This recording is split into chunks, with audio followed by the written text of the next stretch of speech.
Ceci est un livre audio autogénéré par Google. Collection Études africaines. Dirigée par Denis Prienne et son équipe. Forte de plus de 1000 titres publiés à ce jour, la collection Études africaines fait peau neuve. Elle présentera toujours les essais généraux qui ont fait son succès, mais se déclinera désormais également par séries thématiques, droit, économie, politique, sociologie, etc. Dernière parution. Paskazi Min Ipassi, Burundi, les relations interethniques et intraethniques. Et la réconciliation, 2019. Yaovi Akakpo, le technocolonialisme, agir sous une tension essentielle, 2019. Célestin Tagou, démocratie rotative et élection présidentielle en Afrique, transcendance et transformation politique des conflits ethnopolitiques dans les sociétés plurielles, 2018. Wanga Wambnganyol Iboko, la philosophie du langage d'Alexis Kagame, contribution à la problématique sur la philosophie africaine, nouvelle édition revue et augmentée 2018.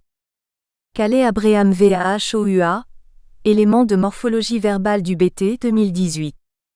Robert Ndamobissi, la malnutrition des enfants dans les pays du Sahel et de la Corne de l'Afrique, 2018. Sous la direction de Catherine Maya, Jean-François Akandji Ikombe et Jean-Baptiste Harrelimana, dire l'apport de l'Afrique à la justice internationale pénale, 2018. Marie-Rose Bangoura, gestion des déchets solides ménagers et ségrégation socio-spatiale dans la ville de Conakry, 2018. Jean-Pierre Nzezakabu ZEXKONGO, Congo. Comment le reconstruire, y ramener la paix et le développer. Vademécom pour les dirigeants, 2018. Charles Lasserre YAKITE, la nationalité et l'apatridie en Afrique, 2018. CERPRU, ISDR, Bukavu. Administration du centre. Directeur Jules Bagalwa. MAPATANO, PhD. Secrétaire scientifique Claude MUSEME. Secrétaire administratif Claire BAHIGE.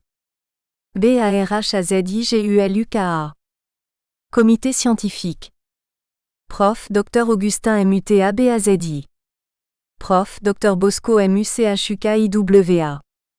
Prof. Dr Dieudonné MUHINDUKA. Prof. Dr Gustave MUSHAGALUSA. Prof. Dr Berkmans MUHIGWABAHANANGA.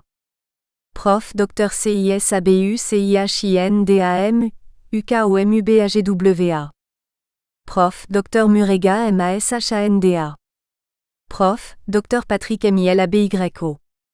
Prof. Dr Patrick SOMORA. Prof. Dr Séverin MUGANGU. Prof. Dr Espoir BISIMWA BASENGERE. Prof. Dr Jules BAGALWA MAPATANO. Prof. Dr Sadiki BYOMBUKA. Prof. Dr Léonard MUBALAMA. Comité de rédaction. Rédacteur en chef Jules BAGALWA. MAPATANO, PhD. Secrétaire de rédaction Claude MUSEME. Assistant de recherche. Mise en page CERPRUISDR, Bukavu. Introduction.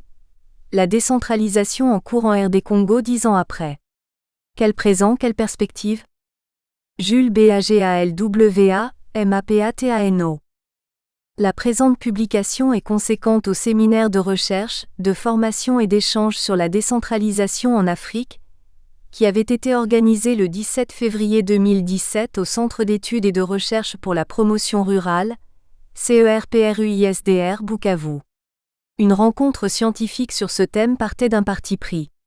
Celui de consacrer le séminaire annuel du centre à un thème échappant, ou tentant d'échapper d'abord à la polarisation collective ambiante croissante, et précoce car observable depuis 3 ans bien avant la fin du dernier mandat présidentiel légitime de Joseph Kabila, sur l'incertitude sociopolitique, conjoncturelle, engendrée par la fin au 30 décembre 2016 du dernier mandat présidentiel de Joseph Kabila. Polarisation aussi sur des questions de légalité et de légitimité qui étaient posées, et ou non, résolues par les différents textes juridiques et accords politiques à caractère constitutionnel qui existent, ou qui ont été mis en place dans l'interaction synergétique des opérateurs politiques nationaux et internationaux majeurs actuels en rez-de-chaussée. Parti pris ensuite, de réunir des gens pour échanger en même temps sur une question qui intéresse collectivement à plus d'un titre car demeurant un problème collectif encore d'actualité. Parti pris enfin, de réunir des gens autour d'une question qui ne serait pas que réservée aux seuls universitaires, mais plutôt une question ouverte aux personnes provenant de différents publics qui auraient tous à apprendre les unes des autres, à échanger, à s'interroger. Car rien ou presque ne serait encore résolu ou stabilisé en dépit du souhait collectif imaginable dans ce sens, autour du problème analysé. La décentralisation est ainsi apparue comme remplissant ce critérium. Tout en n'étant pas non seulement loin des enjeux et défis sociétaux posés par cette fin retardée du dernier mandat constitutionnel et présidentiel de Joseph Kabila.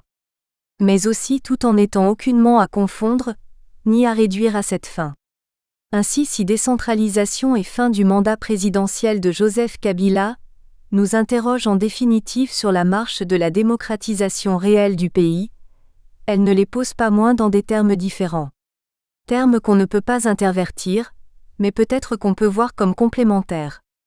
En effet, si les élections, quels que soient les échelons considérés, posent la question sur une période donnée, du choix par le corps collectivité-communauté politique, la plus grande et qui englobe ces subdivisions étant l'État moderne aujourd'hui, de ses dirigeants, qui exerceront un temps pour lui son pouvoir souverain, la décentralisation tout en n'excluant pas cet aspect électoral ne demeure pas moins centrée sur le transfert des compétences du centre politique de l'État vers ses entités composantes et périphériques de différents échelons d'une part. Et le plein exercice, dans le respect du cadre légal institutionnel présidant à ce transfert, de ses compétences par ces entités d'autre part. Ces entités sont alors reconnues comme autonomes. De ce fait, elles deviennent responsables de la prise en charge de certains problèmes collectifs locaux et de la production de l'intérêt général y afférent. Ceci sous le contrôle, l'accompagnement, l'aide, donc sous la tutelle administrative ou de l'égalité de l'État. Si pour sortir la rez-de-chaussée des grandes invasions militaires complexes et des crises politiques qui en découlèrent entre 1996 à 2004, les différents belligérants et protagonistes externes et internes de ces violences politiques aboutirent sur le volet interne aux accords politiques de Pretoria. Ces accords prescrivent comme régime politique de l'État congolais le gouvernement démocratique multipartite. Alors que pour promouvoir une plus large démocratisation de l'exercice du pouvoir du sommet à la base, la technique politico-administrative de la décentralisation était prescrite. C'est ainsi que dès 2006, le régime élu du président Joseph Kabila relancera alors progressivement le chantier de la décentralisation, chantier sur lequel il n'était pas le pionnier mais plutôt un continuateur. Cela amène à faire un rappel historique. Oui, Joseph Kabila relancera, car la décentralisation en République démocratique du Congo est un souci, un va-et-vient politique traînant sur une longue durée, qu'on dirait même consubstantiel à l'histoire administrative du pays. Car depuis la colonisation belge à ce jour, mis à part peut-être la période 1997 à 2004 où les récentes guerres d'occupation étrangères divisèrent le pays en deux et jetèrent aux oubliettes les questions d'amélioration de l'administration territoriale, il est resté posé un besoin permanent du comment trouver des voies et moyens de distribuer et de transférer une partie des pouvoirs et responsabilités de l'État central vers ses subdivisions administratives. Ceci dans l'objectif d'en faire en partie des acteurs performants du développement local. Le chantier de la décentralisation qui a été lancé par le régime Joseph Kabila depuis 2006 n'est même pas nouveau dans le Congo postcolonial. Car après les 5 premières années chaotiques de l'indépendance puis la restauration centralisatrice des 17 premières années du régime Mobutu, celui-ci s'engageait de 1982 à 1990, les lois Vundoave, dans un processus de décentralisation. Processus alors autoritaire, en contexte du régime de parti unique MPR parti-État, et hybride car il était caractérisé par des élections des organes délibérants d'une part, et par la poursuite des nominations par le pouvoir central des exécutifs des entités décentralisées d'autre part. Ce processus se fit en 2 étapes. D'abord avec l'ordonnance loi numéro 82006 du 25 février 1982 qui faisait des 8 régions d'alors et la ville de Kinshasa, les villes et communes, les zones rurales, territoires aujourd'hui, et les collectivités chefferies et collectivités secteurs des entités décentralisées. C'était théoriquement, car la question de son effectivité en termes de réalisation est restée posée, par là une décentralisation intégrale. Car il n'y avait plus seulement que 2 échelons politico-administratifs. La sous-région ou district aujourd'hui et le groupement, qui n'étaient que provisoirement déconcentrés. Enfin, comme il persistait le problème de l'immensité des circonscriptions décentralisées, problème qui exigeait encore de rapprocher les administrés des administrateurs pour combattre la sous-administration territoriale, problème toujours d'actualité, le gouvernement zaïrois opta en 1987 pour un redécoupage administratif qui ferait des sous-régions des régions. Mais partant du constat que toutes les futures régions qui seraient issues du dit redécoupage n'auraient pas les mêmes potentialités et ressources, le pouvoir central procéda d'abord par un redécoupage test de 5 ans. Le but était d'étudier concrètement quel type de problème auquel cette nouvelle expérience approfondie amènerait à être confrontée. L'ancienne province du Kivu fut choisie pour ce redécoupage test. Ce choix était justifié par le pouvoir par le fait que cette région était l'une des mieux dotées en infrastructures et en ressources. En 1988 donc les anciennes sous-régions du Maniema, du Nord Kivu et du Sud Kivu redevenaient des régions. Mais le processus décentralisateur sous Mobutu s'arrêta après 1990. La régionalisation administrative lancée à l'époque n'en fut d'ailleurs qu'un passage et surtout mauvais avatar envirant au régionalisme tribaliste dans certaines régions comme au Shaba, au Haut-Zaïre, au Bandundu et au Kasaï. Elle s'effondrera aussi dans le sillage de l'effondrement progressif de l'État zaïrois, suite aux crises multiples qui vont le broyer dans un contexte d'échec de la démocratisation politique. Plus de 10 ans après ce retour à la décentralisation, mais cette fois dans un nouveau contexte de démocratisation politique en RD Congo, l'état des lieux de sa mise en place se pose. Tout en ayant à l'esprit que la décentralisation est posée cette fois, comme un élément de la démocratisation politique en cours d'une part. Ouvrons une parenthèse ici, en disant qu'une question se posait alors implicitement. À savoir dans quelle mesure et comment dans sa mise en place concrète la décentralisation en cours dans les entités décentralisées contribuait vraiment ou pas à démocratiser les vies politiques et administratives locales. À y induire une démocratie locale et participative, où les citoyens seraient activement impliqués aux côtés des autorités locales, et dont elle réduirait ainsi une bonne part de pouvoir discrétionnaire, voire personnel et arbitraire, et leur fournirait une légitimité locale dans la prise de décision publique sur des problèmes locaux majeurs?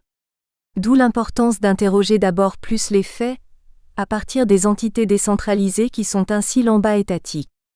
Fermons la parenthèse. Et en ayant à l'esprit d'autre part des expériences de décentralisation, qui ont déjà eu lieu dans d'autres contextes africains.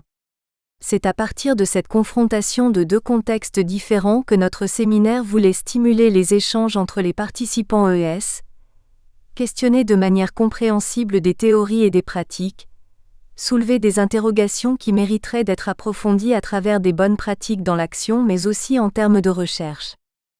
3 présentations introduisaient le séminaire à savoir la décentralisation en Afrique au début du XXIe siècle vue à partir d'une brève revue comparée de la littérature, présentée par Jules Bagalwamapatano, les défis de la décentralisation en République démocratique du Congo, par MUNYABEN Inyembo Joseph, et enfin, les défis de la décentralisation en Afrique au début du XXIe siècle. Regard sur l'évolution du processus de décentralisation en RD Congo, cas de la province du Sud Kivu, par BISIMWACHIRHUZA.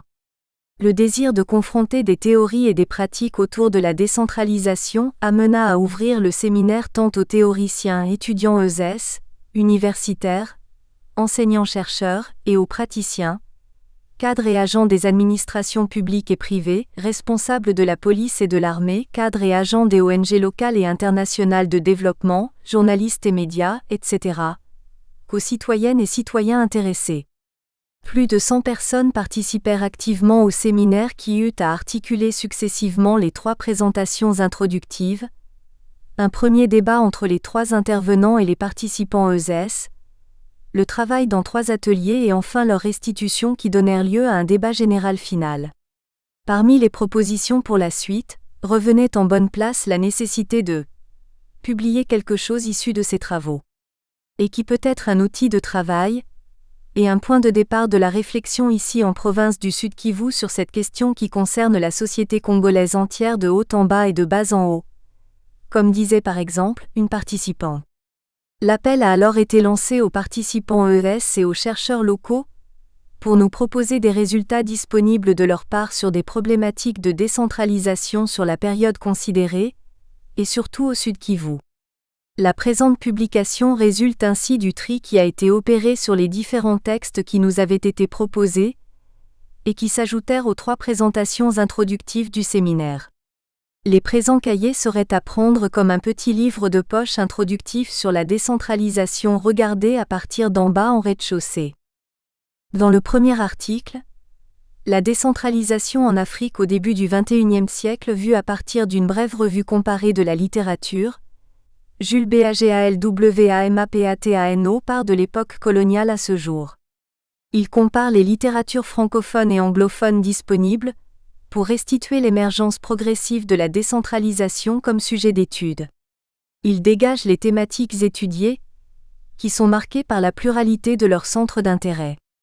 Il termine par s'interroger avec B.C. Smith sur des conditions qui assurent l'effectivité de la décentralisation. Le deuxième article porte sur les défis de la décentralisation en République démocratique du Congo, et il est présenté par Munyaben Inyembo Joseph. Il débute par quelques considérations générales sur la décentralisation, le concept et ses déclinaisons, les caractéristiques de la décentralisation territoriale, les avantages et les risques désavantageux de la décentralisation. Puis il fait l'état des lieux, les déficits et les perspectives de la décentralisation territoriale en rez-de-chaussée et qui sont vus depuis la province du Sud Kivu. L'un des défis, et pas le moindre, réside ainsi dans l'adéquation ou non par rapport aux besoins prioritaires des populations des réalisations que peuvent faire des entités décentralisées partiellement. Dès lors qu'avec l'absence des organes délibérants, les chefs des exécutifs décident en autocrates sans le moindre contrôle et en l'absence de toute représentation des citoyens. La question de l'adéquation de ces réalisations aux besoins prioritaires des populations et celle de leur rapport coût-qualité reste donc pendante. Munyaben appelle enfin à travailler à l'instauration d'une culture partagée de la décentralisation par les gouvernants et les gouvernés, préalable à décentralisation effective. L'article suivant poursuit avec les défis de la décentralisation en Afrique au début du XXIe siècle. Regard sur l'évolution du processus de décentralisation en RD Congo. Cas de la province du Sud Kivu, et il est présenté par BISIMWACHIRHUZA. Après avoir situé une brève position du problème dans son introduction, l'auteur analyse les acquis de la décentralisation au Sud Kivu sur 4 plans: législatif et réglementaire, institutionnel, administratif, financier. Il traite après des défis de cette décentralisation dans cette province sur ces 4 plans, et celui de la citoyenneté. C'est ainsi qu'il pointe aussi l'absence du contrôle citoyen sur la décentralisation en cours. Cette faible implication de la population serait due à la non-vulgarisation des textes législatifs sur la décentralisation. Ceci a comme conséquence d'installer dans les mentalités populaires la fausse croyance que la décentralisation ne serait qu'une affaire des seules autorités politico-administratives. On comprend alors que l'éducation civique, constante à la décentralisation, devrait accompagner la mise en place d'autres dispositifs manquants. Ces dispositifs sont attendus du pouvoir décentralisateur national.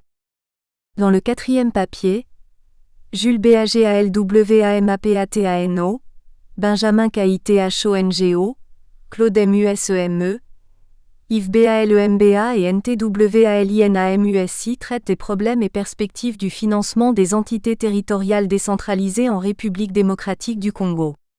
Cas de la commune urbaine de Kadutu, au sud Kivu. Ils veulent savoir concrètement quelle incidence aurait la non-application de la politique de la retenue à la source sur le financement de la commune de Kadutu. Et quels seraient les problèmes soulevés ou vécus sur le financement de cette commune avec l'application de l'ordonnance loi 009/2012 du 21 septembre 2012 fixant la nomenclature des impôts, droits, taxes et redevances des provinces et entités territoriales décentralisées. Ils étudient tour à tour la distribution légale des liens décentralisés entre les entités territoriales décentralisées, l'Assemblée provinciale et le gouvernement provincial. Ils pointent les atouts mais aussi les contradictions dans ces rapports. Contradictions qui sont facilitées souvent par l'absence d'un certain nombre de dispositifs légaux complémentaires qui tardent à venir de l'autorité centrale. Ils abordent enfin les réalisations publiques dans la commune de Kadutu dans un contexte de décentralisation financière difficile et partielle. Difficultés d'une part liées aux réalisations budgétaires qui peuvent s'avérer insuffisantes par après, et d'autre part liées au manque à gagner financier constant qui provient de la non-rétrocession financière qui n'est toujours pas opérée et par la province et par le pouvoir central. On comprend que pour ces auteurs, la tenue de leurs obligations financières par ces deux pouvoirs supérieurs serait bénéfique pour asseoir l'assiette financière de la commune en vue de financer ses projets de développement local.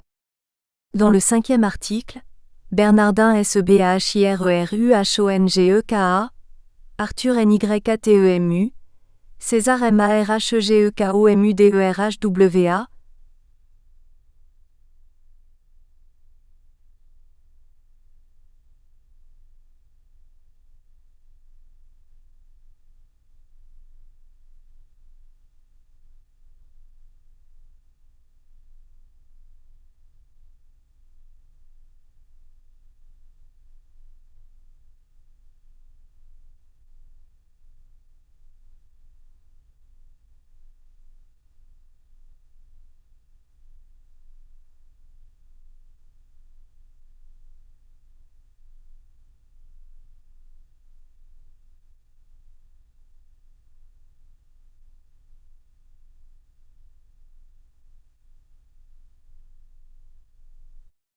Ils veulent cerner comment les chefferies, comme entités décentralisées composantes des territoires qui sont, eux, entités déconcentrées, et les territoires interagissent concrètement dans un contexte normatif dual dont jouissent les chefferies. Ils décrivent alors la dualité des rôles joués, la coopération et les conflits entre les entités territoriales décentralisées et les entités territoriales déconcentrées, avant de situer des limites de la réalisation de la décentralisation des chefferies. Dans leurs conclusions provisoires, ces auteurs invitent à une révolution dans la désignation des autorités exécutives coutumières des chefferies, qui même si elles devraient être désignées selon les coutumes locales et validées par l'État, elles devraient répondre à des critères objectifs modernes de sélection. Ceci afin que des critères de compétence bureaucratique et ceux de la légitimité traditionnelle se marient au profit de l'efficacité et de la légitimité nécessaires pour les dirigeants de ces entités. La décentralisation comme source de conflits entre les autorités de certains territoires et des chefferies dans la province du Sud Kivu est poursuivie par Diego BISIMWA BAGALWA. Il nous montre comment ces deux entités administratives sont en conflit autour de la perception de certaines taxes. Bien avant cela, cet auteur fait une définition claire des concepts de décentralisation. Il rappelle après les textes et règlements légaux majeurs sur la décentralisation en rez-de-chaussée, et il s'attaque enfin au cas des conflits entre territoires et chefferies sur la perception des taxes et les violences qui s'ensuivent dans les 7 territoires du Sud Kivu. Il donne à voir que les autorités provinciales de tutelle ne jouaient souvent pas les bons rôles d'arbitres impartiaux dans l'aplanissement de ces tensions. Le 7e texte aborde la crise du management public comme frein à la bonne gouvernance des entités territoriales décentralisées en République démocratique du Congo. Le cas de la chefferie des Wamiozimu au Sud Kivu, sous la plume de Jules Bagalwamapatano, Luc BARHALEMBERWABYABUZE et Pacifique MUKUMBAISUMBISHO. Après avoir discuté sur les notions de management public et de bonne gouvernance, ces auteurs situent leur questionnement à un triple niveau. Quel est le fonctionnement de cette chefferie dans le cadre de la décentralisation ? Quelles prévisions pour quelle réalisation budgétaire et pourquoi ? Le management public local promeut-il un développement local et une bonne gouvernance, qu'il faut entendre ici comme une gestion publique concertée et participative avec les populations administrées ? Ils partent du cadre opératoire de la décentralisation et management public dans cette chefferie, questionnent la gestion budgétaire locale, avant de faire une discussion critique des phénomènes observés. Ils finissent par plaider ainsi pour une réappropriation de l'essence de la décentralisation, en chefferie des WAMUZIMU. Ceci passant par une meilleure gestion des ressources et des partenariats, et leur utilisation sur des projets répondant aux besoins de la grande partie de la population. Et d'éviter ainsi des projets de prestige souvent réalisés pour le seul confort et ego du chef coutumier. Le 8e papier répond brièvement à la question de savoir comment analyser des phénomènes de genre en rez-de-chaussée, dans le contexte post-conflit actuel. Dans quelques pistes de recherche sur la décentralisation et le genre en situation post-conflit en RD Congo en général et au Sud Kivu en particulier, Jules BAGALWAMAPATANO fait une brève synthèse sur le concept de genre avant de proposer des pistes de recherche possibles sur le genre et le développement dans le contexte de décentralisation en cours en rez-de-chaussée. Le 9e article, la décentralisation du genre et promotion de l'égalité sociale des sexes en République démocratique du Congo. Cas du Sud Kivu est traité par BISIMWA BULANGALIREKALAMBI, AKETCHILUHANGEL et Jules BAGALWAMAPATANO. Après avoir situé leurs problématiques et questionnements, ils résument leur démarche méthodologique plus qualitative impliquant aussi la définition des notions de genre, de politique du genre et de décentralisation du genre.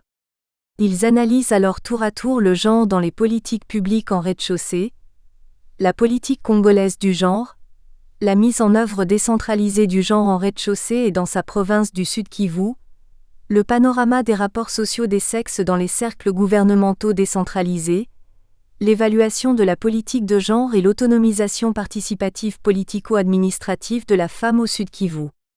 Il conclut qu'il y a absence dans les chefferies et territoires des structures officielles qui devaient y rendre effective la mise en place des canaux officiels de promotion de la politique nationale du genre.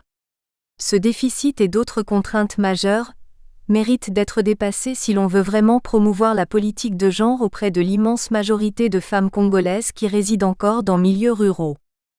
La décentralisation politico-administrative peut induire la décentralisation du développement local qu'elle réaliserait alors comme projet volontariste.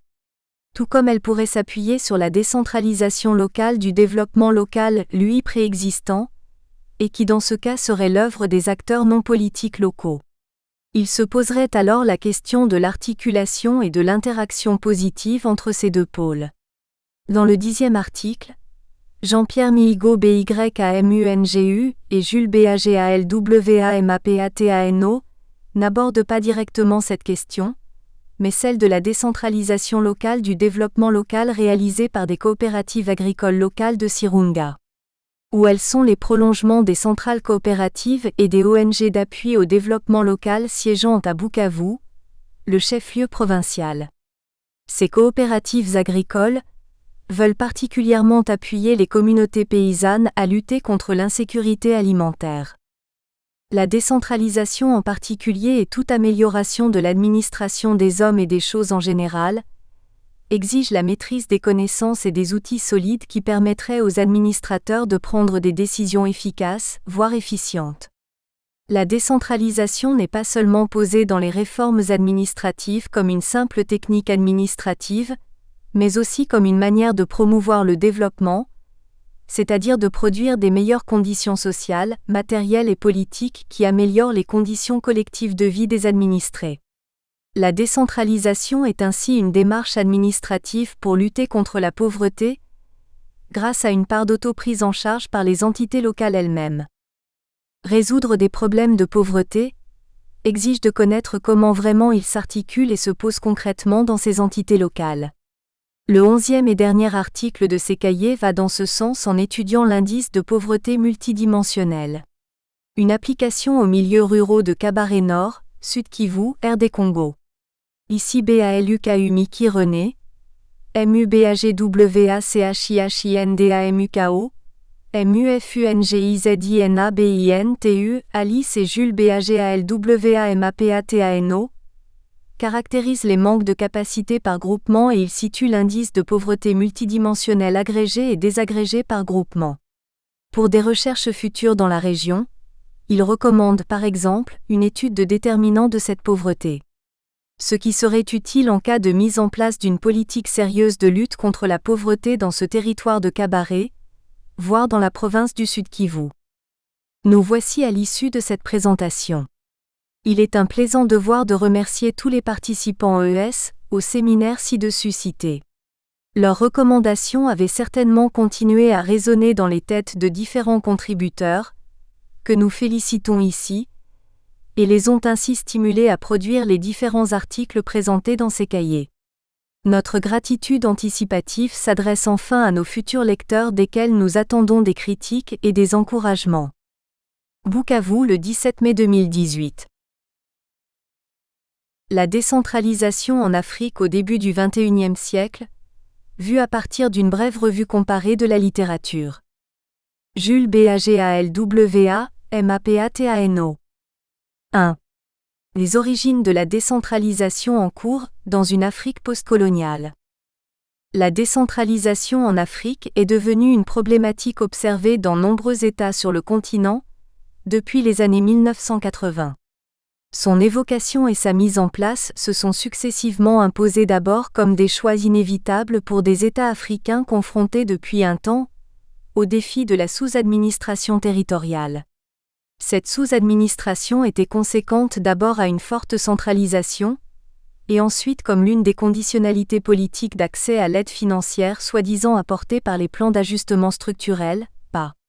Ces pas étaient dictés par les institutions financières de Bretton Woods durant cette décennie, et après, pour, paraît-il, assainir les cadres macroéconomiques des États africains. Et enfin plus tard comme moyen d'élargir jusqu'à la base des processus de démocratisation pluraliste dans lesquels des États étaient amenés à s'engager dans l'après-guerre froide, après 1989.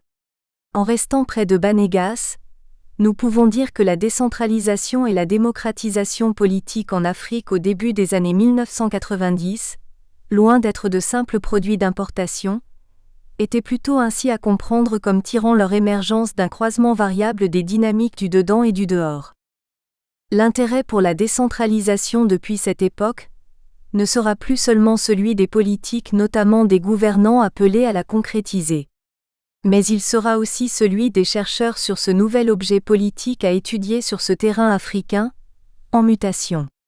Même s'il y restait peu étudié selon Mahaman Tijani Alou, qui s'appuie sur les travaux bibliographiques commentés du Centre d'études d'Afrique noire CEAN, de Bordeaux France et de l'African Studies Centre ASC de l'Éden Pays-Bas.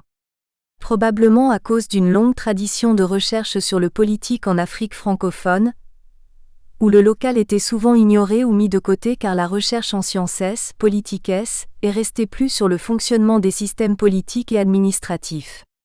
Les recherches conduites sur la décentralisation et faisant référence étaient encore rares dans le monde francophone.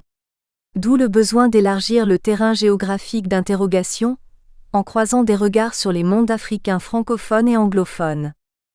Qu'à cela ne tienne car la décentralisation, sans déjà présupposer de son effectivité sur le terrain, ne constitue pas moins un changement majeur, déjà dans l'univers mental de gouvernants. Dès lors qu'elle apparaît aussi comme un projet de correction des carences, voire de l'inexistence de l'État africain notamment dans ses périphéries pourtant très dominées par lui, rien que dans l'unique logique super-extractive. Car, malgré son omniprésence ostentatoire et pro-jacobine hégémonique dans la vie publique, pour créer un espace politique unifié et unificateur, la présence étatique dans le monde rural ou dans les périphéries urbaines dominées était loin d'être effective malgré des processus d'assimilation réciproque engagés depuis longtemps. C'est ainsi qu'après l'affaiblissement sinon la fin des idéologies constitutionnelles et partisanes, qui longtemps excluaient du sens politique les appareils locaux de gouvernement, un fait est que dans nombreuses sociétés rurales et urbaines périphériques, les institutions décentralisées sont les seuls signes de la présence étatique. Ces institutions induisent des dynamiques nouvelles qui exigent d'être questionnées pour cerner les nouveaux processus d'étatisation qui s'ensuivent à la suite des réformes administratives qu'elles charrient. Parmi ces nouvelles dynamiques, il y a la reconfiguration des arènes politiques locales et l'imbrication de nombreux autres phénomènes associés, espaces publics, gouvernance locale, fonctionnement quotidien de services publics, etc. La diversification des acteurs luttant pour conquérir et conserver le pouvoir politique, une multiplicité des figures locales du pouvoir et des espaces et ancrages politiques locaux, etc. La scène décentralisatrice africaine était donc complexe et où des recherches susceptibles de cibler une diversité d'objets étaient en cours suivant les processus de décentralisation eux-mêmes en cours à différents rythmes dans différents pays. Mais là-dessus, que nous propose alors la littérature comparée disponible dans ces deux parties de l'Afrique. Partons de l'Afrique francophone et allons progressivement vers l'Afrique anglophone. Et découvrons à travers ce voyage quelques principaux thèmes étudiés et quelques observations faites par les travaux qui avaient été réalisés. 2. 3 périodes de recherche sur la décentralisation en Afrique depuis 1980. 3 périodes peuvent d'abord être dégagées. D'abord 1989 à 1992 qui est celle du lancement de la démocratisation politique en Afrique après la fin des régimes des partis uniques et dans un contexte de durcissement des programmes d'ajustement structurel, PA, de la Banque mondiale et du Fonds monétaire international, FMI. La décentralisation n'est que marginalement plaidée, à défaut d'être évoquée ou analysée dans le sillage des travaux concentrés sur les processus démocratiques en voie d'établissement. On perçoit aussi une certaine unanimité de différents travaux sur le fait que la voie de la décentralisation est encore un long chemin à faire. Ensuite la période 1992 à 1995 qui est celle de la mise à la tâche des nouveaux régimes issus des élections démocratiques, qui doivent alors démocratiser concrètement les pays et s'essayer à faire face à la crise économique et sociale sévère, dans un contexte d'étranglement financier par les programmes d'ajustement structurel, PA. La décentralisation mise en place selon différents contours participera alors probablement non seulement à instiller la démocratisation jusqu'à la base, mais aussi à se défaire souvent de manière cavalière de nombre de charges publiques sur le dos des entités locales décentralisées pas forcément outillées pour ni en moyens ni en compétences. Peu importe, car il s'observe l'entrée de la décentralisation dans les agendas politiques des gouvernements africains. Les publications plaidoyer pour la décentralisation comme un complément ou comme un autre pilier de la démocratisation politique se multiplient surtout dans des pays anglophones, Ghana, Ouganda, Zambie, Tanzanie, Gambie, Nigeria, qui apparaissent comme ayant pris de l'avance dans la mise en place de la décentralisation. La décentralisation comme problématique africaine, on parle de plus en plus de décentralisation en Afrique, est une idée qui s'installe.